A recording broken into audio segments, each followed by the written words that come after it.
What's up, and welcome to another episode of Gizmo Slip Tech. So today I wanted to make a video talking about the top 10 best-selling laptops over on Best Buy's website. Now, as always, I want to be 100% upfront and honest as I am with all of my content. So to make things clear, this video is sponsored by Best Buy. So a huge shout out and thank you to Best Buy for helping support me as a creator and making it possible for me to do this. All of that said, I want to make it 100% clear that I can say whatever I want to about the laptops, all the pros and cons, and I was only willing to take this sponsorship if I was able to list all of the pros and cons and just be completely open and honest about the laptops and the deals currently on their site, because some of them are really good and some of them are not. And that's okay. That's the way pretty much it always is in the laptop segment, and I'm here to help you try to figure out which ones are which. So basically, that's the goal for today. If you're shopping Best Buy's site, hopefully you find this video helpful. Let's dive into it. Here we go.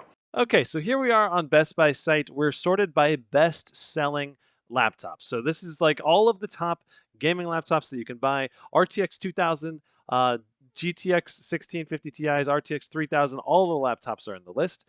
Currently, the number one best-selling laptop on Best Buy's site is the Zephyrus G14, which makes a lot of sense because this laptop is pretty special. If you're looking for something that is very portable yet very powerful, this thing weighs less than 4 pounds. Still manages to crank out some really incredible CPU performance and solid GPU performance, like decent, especially for the size. Now, it's a lower TDP on the CPU and GPU, but still fairly high on the CPU, actually. But it's enough performance to do really good 1080p gaming, even with ultra settings for the most part. Like some of the games, you might have turned the settings down just a little bit, but that's only the very, very most demanding. Now, if you're looking to play like CPU-bound esports titles, I wouldn't really recommend this. I mean, this will play those games fairly well, but oftentimes in those games, you're looking to just get maximum possible frame rates. This thing's really not going to push out like crazy frame rates in games like Warzone or Fortnite. You'll probably get pretty close to 144 hertz refresh rate in a lot of the esports titles, but the more demanding ones you definitely won't. So that's where I would recommend something a little bit thicker, a little bit higher TDP. But all of that said, you're getting some really good value here. 3.64 pounds, zero point 0.7 inches thin, so very thin, very, very light, like one of the lightest gaming laptops out there. And yet it still comes across very premium. I think the keyboard feels great. The touchpad's excellent. I really like the design overall. Some of the downsides of this machine, definitely the keyboard and touchpad can get a bit warm, especially if you're running maximum settings in games for extended periods of time. One thing you can do is set a TDP limit on the CPU down to 35 watts, or even a little bit lower if you want to reduce the temperature some more, and then run fans at maximum, and you'll have some much better chassis temperature. Now you can get some really good battery life on this machine. Overall, the fact that it's $1,500 standard, I think it's still worth it at $1,500. So it's $50 off, makes it super worth it, and I can definitely recommend picking up a Zephyrus G14. Zephyrus M15. Okay, this one is not high on my recommendation list. A couple reasons why. We have an RTX 2060 Max Q. This is last generation and not very high TDP. The only reason to really take a look at the Zephyrus M15 and consider it seriously is because of the 4K display.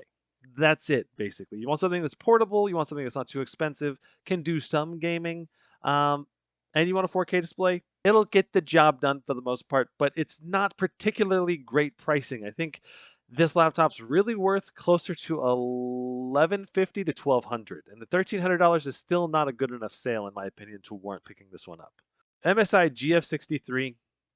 Now, this one is interesting because it's such a budget-oriented machine at $650, but even still, the performance versus the price is not that amazing. I mean, this is entry level, and there's not many laptops that go this cheap, 650 bucks. So even that, it's too bare bones. Even at this price, only a 60 hertz display.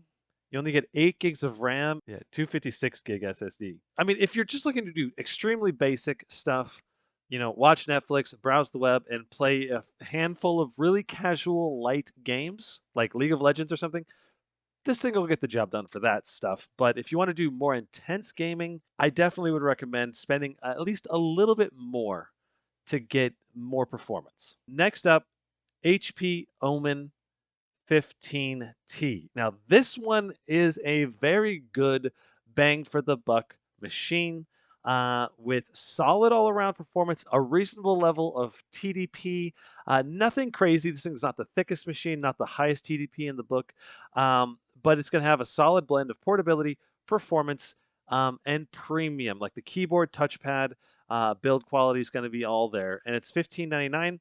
And you've got a mux switch on this machine as well.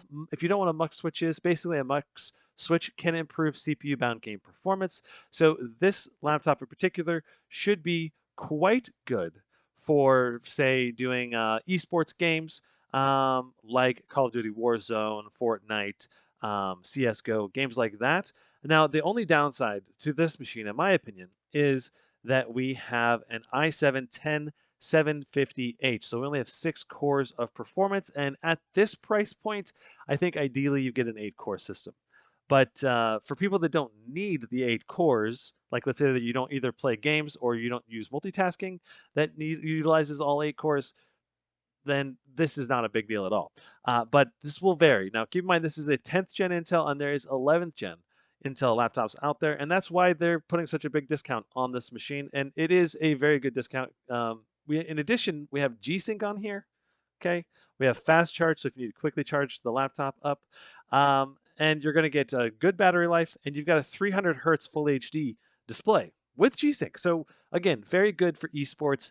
Very good all-around performance with a moderate TDP, I believe, on the GPU of 100 watts, which is very solid. Uh, Nothing amazing though. Just know that this is a solid all-arounder, especially for esports people. Next up, we have the Dell G7. Now, this one's $16.99. Comes with an RTX 2070 Max P. Not my cup of tea. This is not one that I would recommend unless it's priced closer to $1,300, which sometimes this goes on sale for pretty close to that. So if you see this one at closer to like 1,200, 1,300, then you might give it a go. But this should be a nice blend of some portability, some performance, some premium aspects, like with some of the RGB lights on it. But again, last gen tech, um, and it's just that price is too much. I don't know why it's on the top sellers list. It's kind of crazy actually to me that it's on the top seller list. I would not recommend the Zephyrus M15 1660 Ti for $12.99, especially because you can get an RTX 2060 version for $12.99. So definitely don't go for that one. Now this one is really interesting. Now the Asus Strix G15 Advantage Edition. This one is one of the laptops I'm actually currently working on reviewing. It's I'm downstairs right now. I've been really impressed with this machine. You get a 300 hertz display, Ryzen 9 5900HX processor, so you're going to have really good CPU performance, and it's like top tier CPU performance, close to the very best that you can buy at all in any laptop at all. And then we get AMD's new Radeon 6800M GPU, and this thing performs really well. We have liquid metal on the CPU and GPU. If you are looking for a laptop that's a blend of premium features, good build quality, good keyboard, good trackpad, great GPU performance, like really amazing GPU performance for the money, 1649. This machine is definitely like probably my number one pick out of all of the internet right now, especially around this price point. I mean, there's some other really good picks. For pure GPU performance, it's incredible. Now, the important thing to keep in mind about this system is that we have lower latency RAM timings, which is going to hinder CPU-bound game performance. So if you're an esports player, that's going to hurt some of your esports gaming performance. And in addition, we do not have a mux switch. So basically what that means is NVIDIA Optimus is going to bottleneck our CPU-bound game performance as well as the slower RAM. So the combination of those two things is going to result in some especially mediocre CPU-bound game performance compared to how powerful the CPU and GPU actually are, if that makes sense. Now, with the Strix G15, the lower latency RAM, you can order some RAM to replace it if you want to really maximize your CPU-bound game performance. And then in addition, you can bypass the NVIDIA Optimus CPU bottlenecking by using an external monitor hooked up to the USB-C port on the back. Okay, so going down the list, then we have the Alienware M15 R4. This machine is a beast. We've got a 140 watt RTX 3070 in this thing, a 300 hertz display.